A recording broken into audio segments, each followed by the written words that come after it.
बघा मित्रांनो, आपण जवळजवळ 25 प्रश्न कंप्लीट केलेले होते बघा मागच्या भागामध्ये. तर पुन्हा ह्या भागात आपण काही प्रश्न कंप्लीट करत आहोत. तर बघू शकता, भारतीय राज्यघटनेत ना संरक्षण दिलेत. पहिलेच प्रश्न झालेला आहे बघा, मूलभूत हक्कांना संरक्षण दिलेले आहे. पुढचा प्रश्न आहे बघा, भारतीय संविधानाची मूळ संरचना कोणत्याही परिस्थितीत बदलता येणार नाही, हे कोणत्या खटल्यामध्ये सर्वोच्च न्यायालयात स्पष्ट केले आहेत बघा.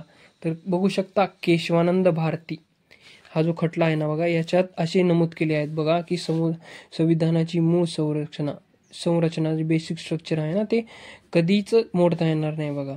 तर पुढचा प्रश्न आहे बघा, राईट टू प्रायव्हसी म्हणजे खाजगीपणाचा हक्क या व्यक्तीचा मूलभूत हक्क आहे, हे कोणत्या खटल्यांद्वारे सर्वोच्च न्यायालयाने स्पष्ट केले आहे.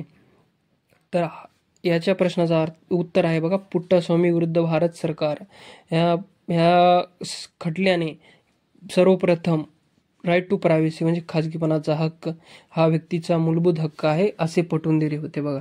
त्याच्यानंतर पुढचा जो प्रश्न आहे बघा, की भारतीय संविधानात कायद्यापुढे समानता कोणत्या अनुच्छेदाअंतर्गत आहे, की सगळे लोक समान आहेत, हे जे आहे घटना क्रमांक 14 कलम 14 मध्ये नमूद आहे बघा. पुढचा प्रश्न, भारतीय राज्यघटनेत अपराध्यांच्या दोष सिद्धीबाबत संरक्षण अनुच्छेद मध्ये दिले आहेत, तर कलम 20 मध्ये दिले आहेत बघा.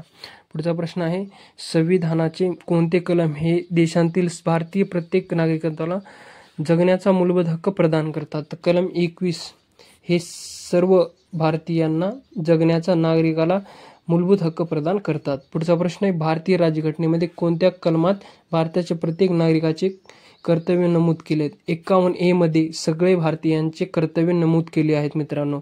खूप महत्त्वाचा प्रश्न आहे. नाशिक ग्रामीण 2024, अमरावती शहर पोलीस 2024 आणि इतर खूप परीक्षांत हा प्रश्न आलेला आहे बघा. पुढचा प्रश्न मित्रांनो, भारतीय राज्यघटनेचे कलम 51A कशाशी संबंधित आहेत. आत्ताच बघितलं आपण 51A जे आहेत ना, ते मूलभूत कर्तव्य याच्याशी संबंधित आहे मित्रांनो. पुढचा प्रश्न बघा, बेकायदेशीर अटक व स्थानबद्धता यापासून संरक्षणासाठी सर्वोच्च न्यायालयाकडे कोणत्या घटनात्मक तरतुदीनुसार दाद मागता येते, तर हॅबियस कॉर्पस या स्थानबद्ध घटनांनुसार सर्वोच्च न्यायालयामध्ये दाद मागता येते बघा. पुढचा प्रश्न, मूलभूत हक्क संविधानाच्या कोणत्या कलमाने देण्यात आलेले आहेत. जे आपले हक्क आहेत ना मित्रांनो, ते 12 ते 35 या कलमामध्ये दिलेले आहेत मित्रांनो. बघा मित्रांनो, पुढे एक प्रश्न आहे बघा, भारताच्या राज्यघटनेतील खालीलपैकी कोणत्या कलमान्वये अस्पृश्यता नष्ट करण्यात आली. कलम 17 नुसार भारतात जी पण अस्पृश्यता आहेत ती बंद करण्यात आली मित्रांनो, ती नष्ट करण्यात आली. पुढचा प्रश्न, डॉक्टर बाबासाहेब आंबेडकरांनी राज्यघटनेतील खालीलपैकी कोणत्या मूलभूत अधिकाराला संविधानाची आत्मा मानले आहेत. अनुच्छेद 32ला सरनामा किंवा आत्मा मानला आहे बघा डॉक्टर बाबासाहेब आंबेडकरांनी. बघा, खालील राज्यघटनेतील कलम 19 स्वातंत्र्याचा हक्क यामध्ये खालीलपैकी कोणत्या स्वातंत्र्याचा समावेश नाही. शिक्षणाची स्वातंत्र्य याचा समावेश नाही. पुढचा प्रश्न, भारतीय संविधानाच्या कोणत्या भाग मूलभूत अधिकारांशी संबंधित आहेत. भाग 3 जो आहे तो मूलभूत अधिकार यांच्याशी संबंधित आहे मित्रांनो.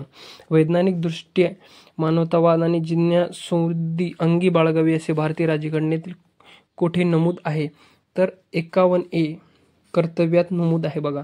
भारतीय राज्यघटनेच्या कलम 24 नुसार किती वर्ष वयाखालील बालकास कारखाने अथवा खाणीत काम करण्यास प्रतिबंध केलेले आहे. 14 वर्षाखालील बालकास खाणीत काम करण्यास प्रतिबंध घातलेला आहे मित्रांनो. पुढचा प्रश्न, हिंदी भाषेच्या विकासासाठी मार्गदर्शक तत्व भारतीय राज्यघटनेच्या कलमामध्ये दिले आहेत, तर कलम 351 मध्ये दिले आहेत बघा. जी पण आपली हिंदी भाषा आहेत ना, तिचे विकासासाठी जे पण मार्गदर्शक तत्वे आहेत ते 351 कलमात आहेत. पुढचा प्रश्न, भारताच्या राज्यघटनेतील खालीलपैकी कोणते कलम समान नागरी कायदा लागू करण्याशी संबंधित आहे. सोपा प्रश्न मित्रांनो, 44 कलम 44 हे भारतीय राज्यघटनेतील कलमात समान नागरी कायदा लागू करण्याशी संबंधित आहेत. हा गोंदिया चालक 2023, ठाणे पोलीस 2023 मध्ये आलेला प्रश्न आहे. महत्त्वाचा प्रश्न आहे मित्रांनो. पुढचा प्रश्न, मूलभूत अधिकारांचे हनन झाल्यास सर्वोच्च न्यायालयामध्ये भारतातील राज्यघटनेच्या कोणत्या कलमाने दाद मागता येते, तर 32. म्हणूनच याला घटनेची आत्मा किंवा सरनामा म्हटले जातो मित्रांनो. तर मूलभूत अधिकारांचे हनन झाल्यास सर्वोच्च न्यायालयामध्ये भारताच्या राज्यघटनेच्या 32 कलमानुसार दाद मागता येते. बघा मित्रांनो, भारतीय राज्यघटनेत मूलभूत कर्तव्य कोणत्या परिच्छेदमध्ये विस्तृत आहे? 51A मध्ये आहे. पहिले पण प्रश्न झालाय मित्रांनो. 51A महत्त्वाचा प्रश्न आहे. भारतीय राज्यघटनेतील नागरिकांना मूलभूत कर्तव्याची तरतूद कोणत्या देशाच्या राज्यघटनेवरून घेण्यात आली? तर USSR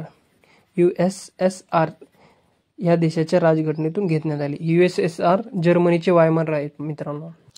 पुढचा प्रश्न, नैसर्गिक पर्यावरणाचे बाब भारतीय संविधानाच्या कोणत्या भागामध्ये समाविष्ट आहे? बघा, आपले जे भारताचे नैसर्गिक पर्यावरण आहेत हे जतन करण्याची मूलभूत कर्तव्य आहेत. बघा, आपले मूलभूत कर्तव्य 51A मध्ये कलमामध्ये दिलेले बघा मित्रांनो. पुढे एक सोपा प्रश्न आहे मित्रांनो, की संविधानातील मतदानाचे हक्क कोणत्या अनुच्छेदात दिलेले आहेत? बघा, तर बघू शकता तुम्ही 326 मध्ये दिलेले आहेत मित्रांनो मतदानाचा मूलभूत हक्क. पुढचा प्रश्न आहे मित्रांनो, भारतीय घटनेच्या कोणत्या कलमानुसार भारतात निवडणूक आयोगाची रचना करण्यात आली? 324 या कलमानुसार भारतात जे इलेक्शन कमिशन ऑफ इंडिया आहेत ना, त्याची रचना करण्यात आली मित्रांनो. हे याच्या अगोदरचा दोन्ही खूप महत्त्वाचे प्रश्न आहे मित्रांनो. पुढचा प्रश्न, डॉक्टर BR आंबेडकरांनी संविधानाच्या कोणत्या कलमास भारतीय संविधानाची आत्मा मानले आहे?